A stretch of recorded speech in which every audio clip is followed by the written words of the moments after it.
Hi everyone, welcome back. This is part 2 of my winter maintenance series, I suppose. And today, we're playing automotive Legos.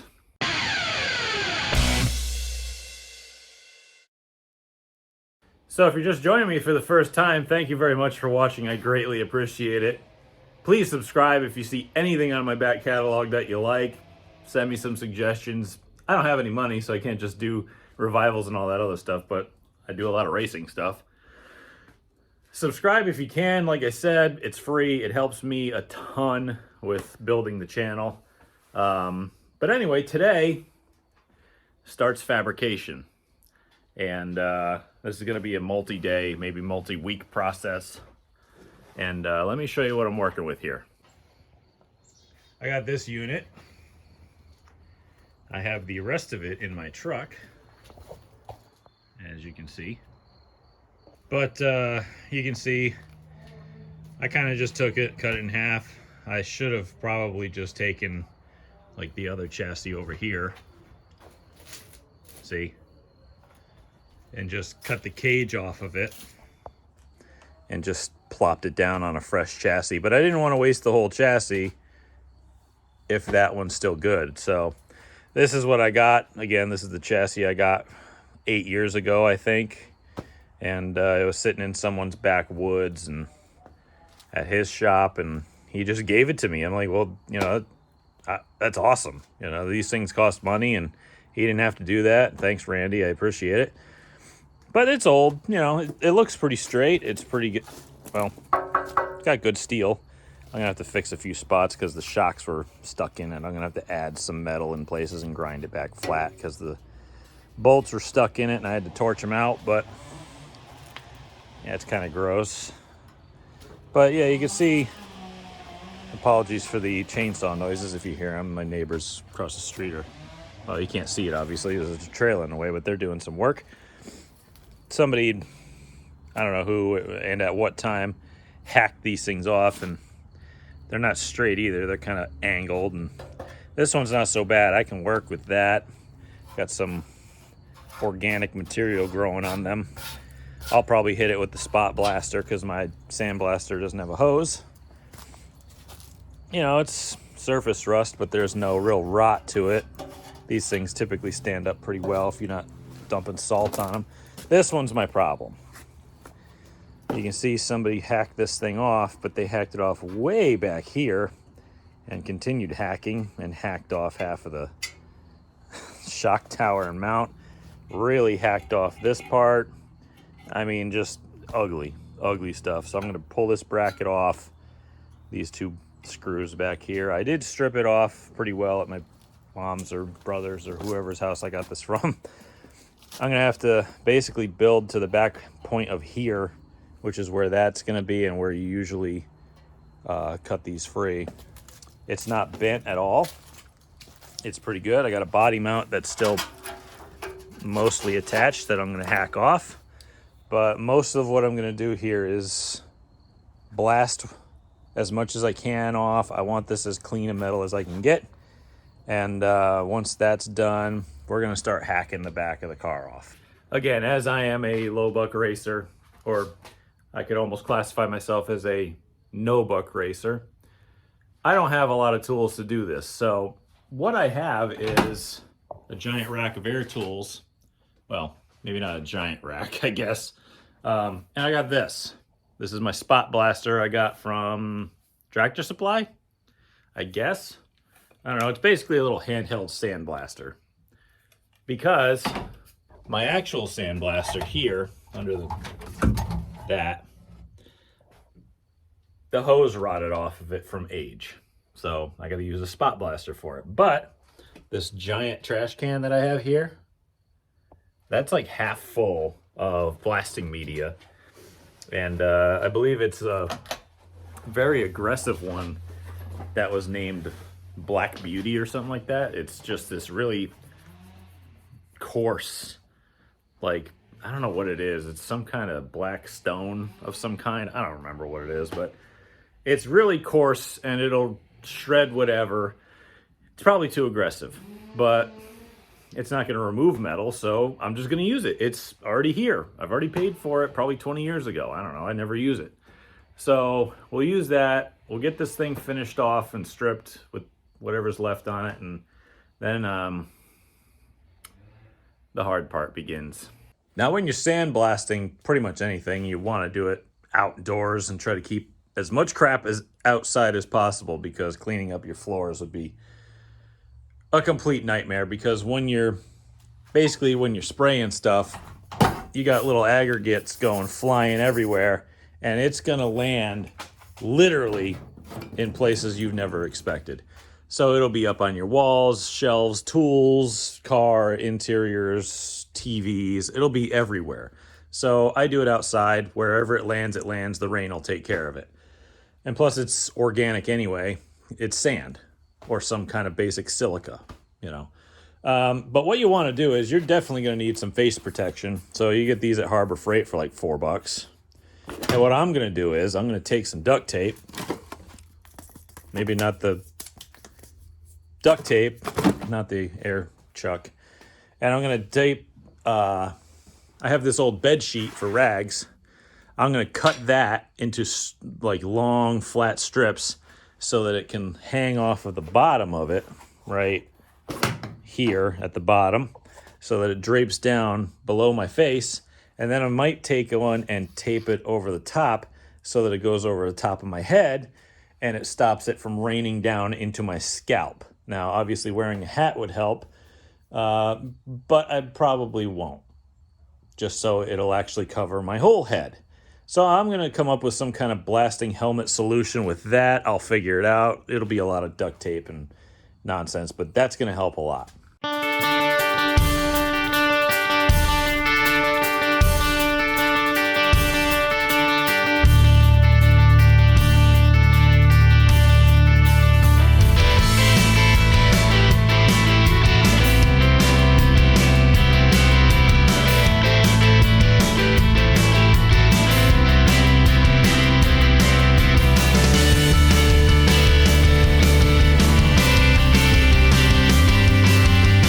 I'll be completely honest,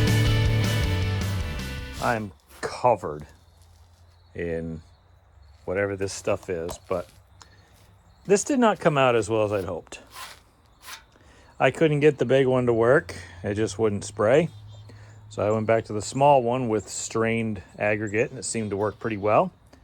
Or media, however the hell you want to call it. I don't know. I'm not a damn engineer.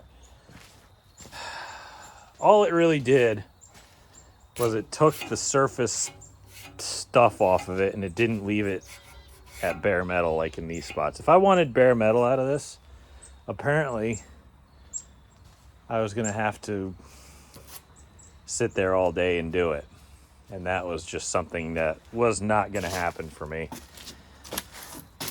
But I cleaned up a bunch of these spots with scaling and whatever surface crap came off of it. I guess I could take a wire brush wheel to it or try a different type of media.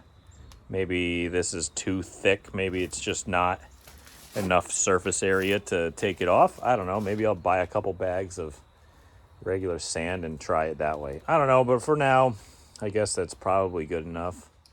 It's the next day. My back was spasming a little bit last night because when I was trying to carry the frame over to get sandblasted in front of the shop from the truck, it tried to tip over, and I tried to grab it so it wouldn't crush the side of my trailer in, and I tweaked my shoulders, arms, back, and all that, but whatever, live and learn. So I've reached the point where I have to do something. Like, I can't procrastinate anymore. I can't sit on this thing any longer. I have to start cutting in order to do something. So we've reached that point. It's time to start working. But let me show you something that might help us out a little bit. I've got a fairly inexpensive plasma torch that I bought off of Amazon. Now, it does work just fine, okay? But if you're gonna buy something like this, it's a 220, so it matches my welder, which is also rather cheap, but it sticks things together. If you're going to buy a cheap anything, especially a plasma torch, what you want to do is you want to buy another box, which is kind of crushed over there, or 5 of consumables, because you never know what that's going to fit. Or if you can buy ones from actual manufacturers like Lincoln or Miller or, reputable manufacturers. So buy as many consumables as you can, because maybe this will last longer than that and you won't run out, and then you'll have a useless plasma torch. So as I've showed you, I don't have the greatest of equipment, but it does the job. And I can do the job with that equipment. I mean, I think this is proof that I can do that. My welder's not the most expensive, and I wish I could afford a new one. Can it stick pieces of metal together safely? Sure. Does it do it very pretty? No. Do I wish it was pretty? Yeah, it would make me look a lot better. But at any rate, I need to make a confession, which you all probably already know if you watch for a long period of time. Everything I do is raw and uncut. I do not try to make myself look better for you.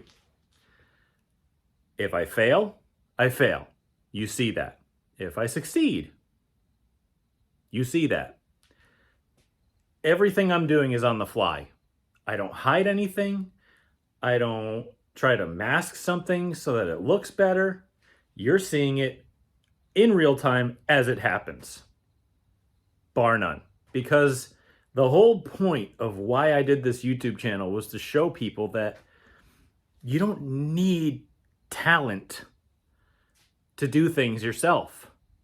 You can just do it and learn it and just figure it out as you go. And, you can do things that you enjoy and get by yourself. You can do it, So, again, everything's unfiltered. Everything's raw. Failures, successes, wins, losses. Lately, we've had a lot of lose. But that's okay, because you're going to lose a hell of a lot more than you're going to win in life, so you better get used to losing. You can't be a bad loser because that reason. So it just makes winning a lot more fun. And trust me, winning is awesome. That's why I'm still trying to do this. So let's get back to it. We got to rip the Band-Aid off someday. I can't procrastinate anymore. I got to do this. I'm going to do it real scientifically and methodically. We're going to measure. We're going to cut. We're going to measure 50 times before we cut. I don't know. What's the saying? Measure twice, cut once. We're going to measure like 15 times and then cut. So I feel confident that we can do this. It's something I've done before.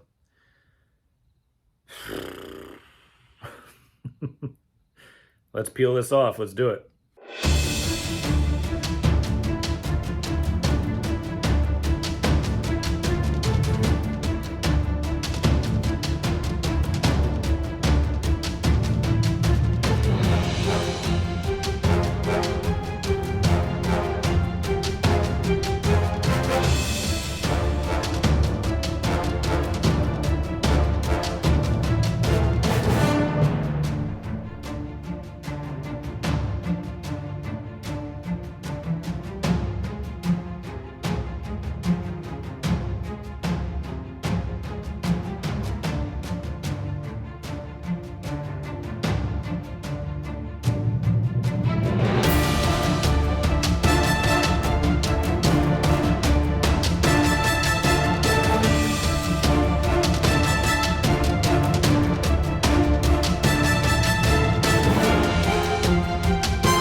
I won races with this car. Now I'm doing this.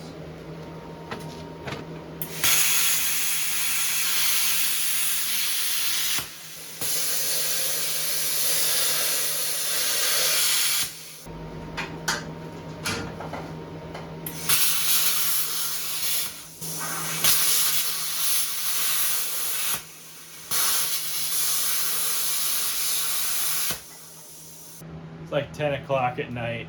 I gotta work tomorrow.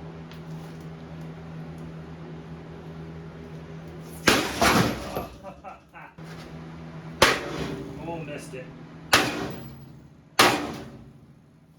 What's happening? Oh, it's heavy.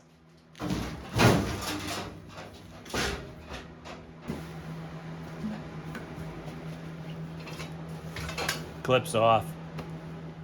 Day 3.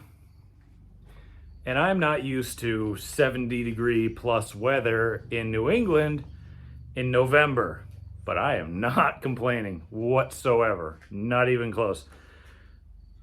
All right, as I'm a large person, manual labor comes to me kind of naturally because I'm the only person around who can do it. So I have something to show you. Yeah, you saw this last night. Or last night on the video, at least. It's completely bare. And if you're looking for it, it's out here. This thing weighs a ton. Like, it is stock steel frame. A lot of square and round tubing. The buckets are still in it. Everything's still on it. I do have good news, though, however. When I did cut this thing free, because I talked about this earlier, in an earlier video, I should say. Remember how the floor is all buckled and stuff, and I was worried about it being bent, and I was worried about this main hoop up here being bent? Well, I cut it free from the frame down here, and it did not spring. It never moved. I cut that one free over there. That never moved. So the main hoop wasn't sprung. These did spring a little bit, obviously. But other than that, it's actually not so bad. So I just got to get to cleaning these off, these bars, and making them basically become points of reference for the new frame clip that's going to come in. Now, I took measurements when I cut the old frame. And now I'm kind of concerned because I'm looking at it and I don't see any of the points that I referenced as being similar. Yeah, so I'm not quite sure what to do here. So I got an idea though. And we'll see if that idea works, but I'll have to fill you in. Actually, why don't I just show you? Now, these stock frames always have reference points, like these datum points. There's like 2 on the bottom though. And then you got these, and you got these holes that bolt, or the bolt for the lowers go through and stuff like that. Well, I measured off of this hole here because it's the same on both sides, it's symmetrical. And I went to my other frame and it's different. So I don't really know what to do here. I do have a solution though, and it's a little bit unorthodox. I've got this square tubing, or rectangle tubing that's basically frame stock, that my old clip kind of attached to in the corner here, and somebody welded it on and then welded it around the side because, you know, it fit, but then they had to make a plate and a gusset over here to make it fit completely. Now, if it's off by a little bit, I figure I could take one of these and kind of slide it into that side and make it kind of stand off. And what I can do is just kind of slide the clip onto it and then just kind of jack it in place and put stuff around so that it holds it up. You know, and if I take the welds off of here so that this is back to where it was cut originally, same with these, so that it can actually be a point of reference to butt up against it, I can kind of just stick the frame on here, tack it in place, set the suspension in the rear end with just trailing arms, and then set the suspension up front, stick it down on ride height blocks that I'll have to make, and then basically string the car and see if the reference points actually line up. And once I get the thing strung and it's actually aligned properly and it has the proper wheelbase, then I can go ahead and finish weld everything and build the rest of the car. It's kind of ridiculous to have to do that, but I mean, it's November and we don't race until April. I got the whole clip cut off in one day. So if I take my time, this should possibly work, but I don't know. Luckily, I still have my old frame, even if it is bent. Maybe I can take a couple different measurements off of that and see if I can't come up with something different. I don't know why the frame is different. Is it just an older frame? Is it a newer frame? I don't know. So I've never seen this kind of frame before. So we're gonna have to do a lot of math, a lot of measuring, and a lot of figuring out stuff, but this is basically what we're up against. But for now, I have to clean up these welds.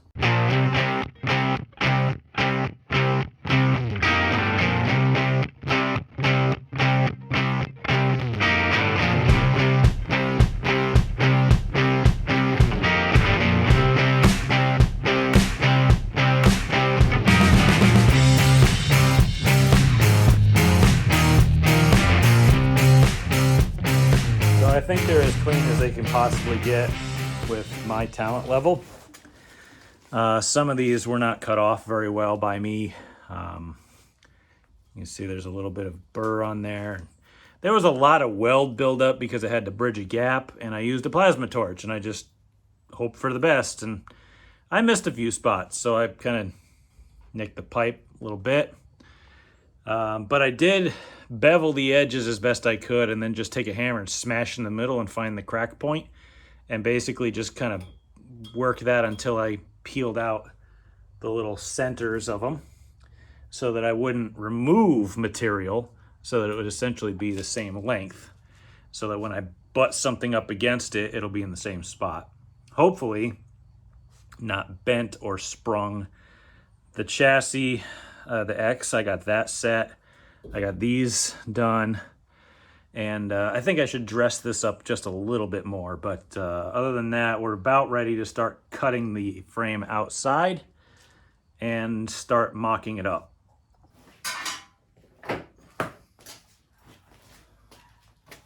Here's a new one, if you can call it new.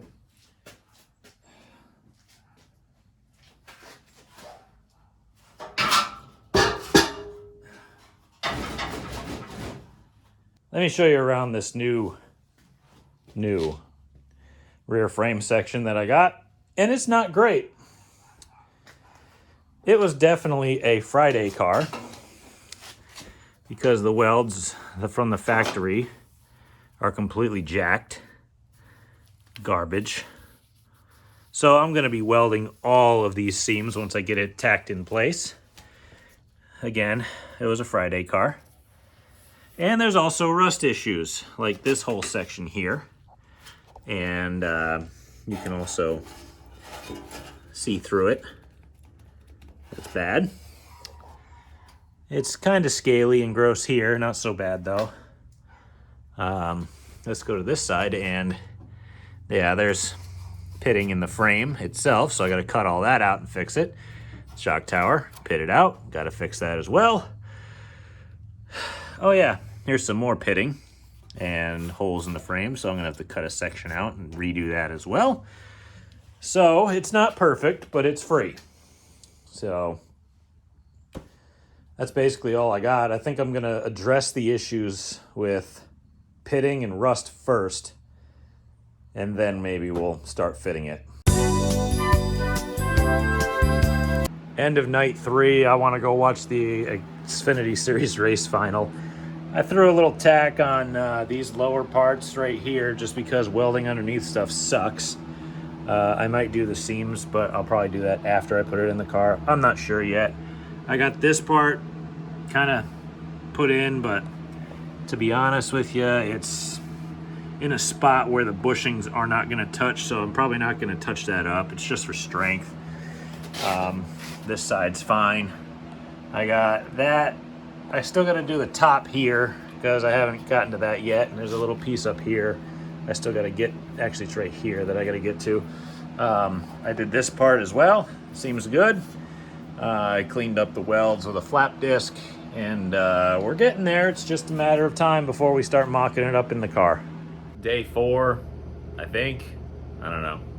But I'm going to try to get this new clip test fit onto the chassis somehow. Right side shouldn't be too difficult. Left side, I probably am going to build that little outrigger for the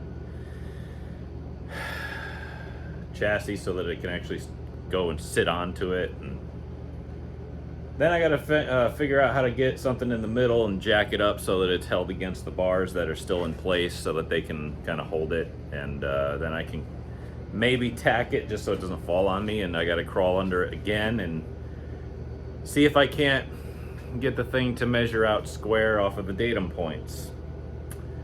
Once I get that done, if it's touching those bars and it's kind of in place, I'm just gonna weld it, I guess. But this is going to be a frustrating, very time-consuming effort, and it's not even all the way stripped down yet. I'm looking at it and it's not even ready yet. So I guess nothing else to do but just get to work. So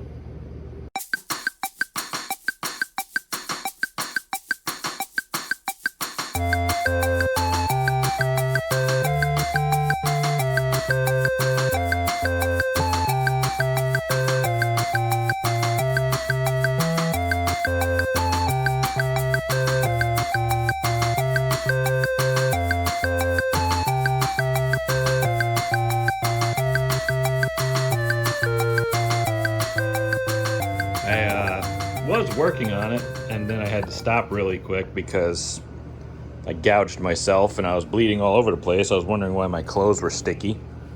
So I put my kid's Pokemon Band-Aid on it. I'm sure some basic white girl with tattoos who peaked in high school will figure out what I've got on my arm. They'll drop that in the comments. Update time.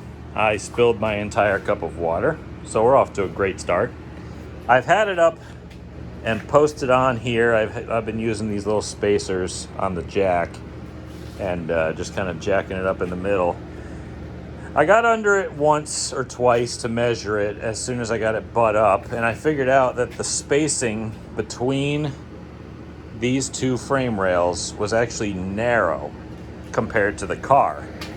If I measured it based off of factory measurements, it was actually dead on, but the car apparently is a little bit wider, so it was sitting about here when it needed to be here. So I took the porta power out, and I've been spreading the two legs here and here out to try to fit this car. And I also remembered that on the right side, which, yeah, that's the right side, I've got to cut it down about 3/8 of an inch, because when I cut the left side versus the right side, it was a different number. I wrote that number down, and that side has to come down a little bit for it to properly cinch up against everything else. Once I get that cut down, we're going to test fit it again. And I know the left side is actually really close, like the X in the chassis is touching. These are touching, and it's touching the frame. Right side, the X is nowhere close, and neither are these when it's touching. So that's where we're at right now. We're getting closer. Every single time I try to get this thing to fit, I gotta shave a bar, shave something, anything, and get it to just tweak it to slip on and fit properly. I got the measurement from the right front to the left rear to be perfect with factory, but I got to get the left front to the right rear to be perfect. It's 78 and 9/16, but this one's 78 and 3/4. So I got to keep going and keep shaving and moving it forward. That's all I can really do, is just kind of judge it based off of the pipes that are in there, heights, datum points, and just kind of do it that way and hope to God that the measuring marks are all proper. And I'm going to measure more times than you can actually count and probably do it too many times. But for today, I'm done.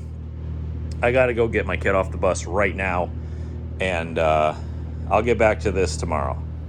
Day 4, I think. I don't know. It's been a day or two since I've been in the shop because I had other stuff to do.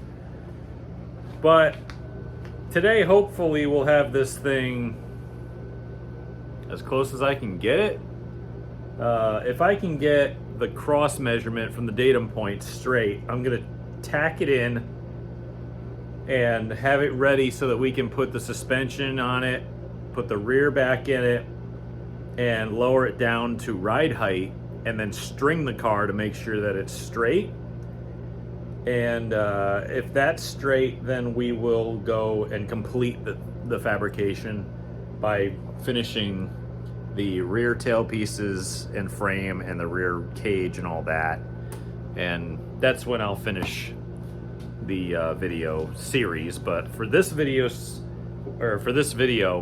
I'm gonna end off part 2 with at least getting this thing aligned. And then once it's aligned, we'll move on to part 3. But for now, we got to get to work. And it's cold in here and I hate it.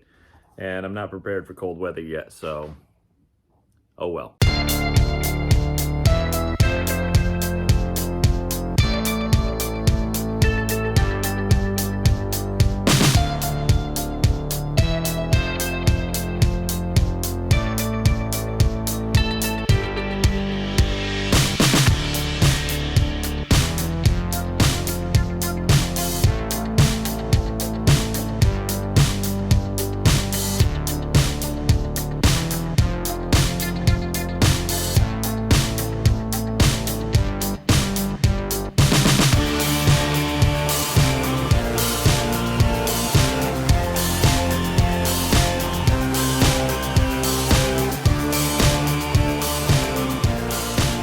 Well, I mean, it's tacked in. I don't really know what to do from here because, well, I do. I know perfectly well what to do, but it measures square on the X. Okay? That's pretty much all I got. I mean, I measure each length and it is different, but I measure the X to see if it's square centered wise, and it says it's square. So to make sure that it is square, I'm going to grab the rear end here. I'm going to put that in, bolt some wheels onto it with no shocks or springs. It's only tacked in place. I'm going to put the front suspension back on because I'd taken it off like halfway because I thought I was going to need a bare chassis, and that just didn't happen. So I'm going to take that bucket, put it back on the car, and I'm going to take and put tires on the front as well. I'm going to go to a hardware store or whatever and get some lumber. And I'll probably get like a stick of 4x4 lumber and just cut the pieces into different heights because I got all my ride heights written down in the book. So I'll set each corner to like a specific ride height, something that's square but very similar to what I run. And I'll just stick the rear end in with the trailing arms and tires, and then I'll lower it down onto the ride height blocks from there. And I'll do the same exact thing to the front, lower the frame down with the uppers and lowers and the caster camber shims and everything, and tires on with no springs or shocks, just down onto those blocks, make sure the toe is straight, and then I'll just string the car. That'll tell me if it's square or not, and then I can take my ghetto little wheelbase tool and measure it from there as well. And if I completely screwed the pooch on this, I guess I'll get my other chassis out and put that together. That'll take a while as well. Even if that one's bent, I got to do something. So that'll conclude part 2. We did a lot, and you probably had to suffer through about 5 minutes of time lapse, but we're getting through it. I'm looking at it right now, and I'm not too keen on it. Just, actually, you know what? Who knows? Anyway, I'm just taking things into account that don't matter, so don't mind me. Anyway, thank you all for watching. I greatly appreciate it. Part 3 is going to be coming soon as well. I'm doing these nonstop, and, you know, YouTube is not my job. It's a hobby. If you guys could subscribe, if you aren't already, that would help me a ton, because that helps grow the channel up. And my goal someday is to maybe get enough subscribers and watches of my stuff, and hopefully you all enjoy it, to pay for racing. That's literally all. You know, I'm not asking for a lot. It's kind of a dream, but who knows? I'm going to keep doing it anyway because I enjoy it. But anyway, thank you all again. I appreciate it. We'll see you for part 3 very soon.